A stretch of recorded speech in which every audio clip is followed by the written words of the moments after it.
The coronavirus pandemic has taken a huge toll around the world of lives, health, and of course, economies.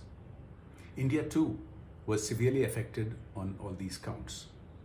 On the public health front, we did creditably, keeping the casualties down to one of the lowest per capita of any nation and adding world-class strengths where we didn't have any to begin with, such as in making PPE kits, ventilators, and in adding a large number of hospital beds and so on.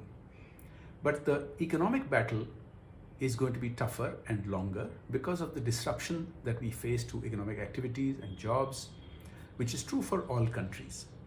Fortunately, certain structural reforms had been undertaken several years ago, which are beginning to kick in and help this revival. So I'm going to take one example in this talk, having to do with startups. Back in 2015, India launched the Startup India initiative to help the startup ecosystem. Indians have always been entrepreneurial, but had been shackled for many decades under the so-called mixed economy, license permit Raj. They had already been coming out of it, but this initiative was necessary to give them oxygen, to provide an enabling, supportive environment to startups. At the time, it was underappreciated. In fact, some people openly taunted and sneered at it, perhaps with political objectives. But fortunately, it has now begun to pay off. Just this week, news has come in that India now ranks third in the world in startup ecosystems.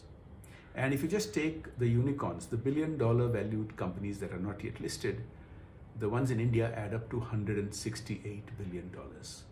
This is a huge success, but it's only one of the early milestones.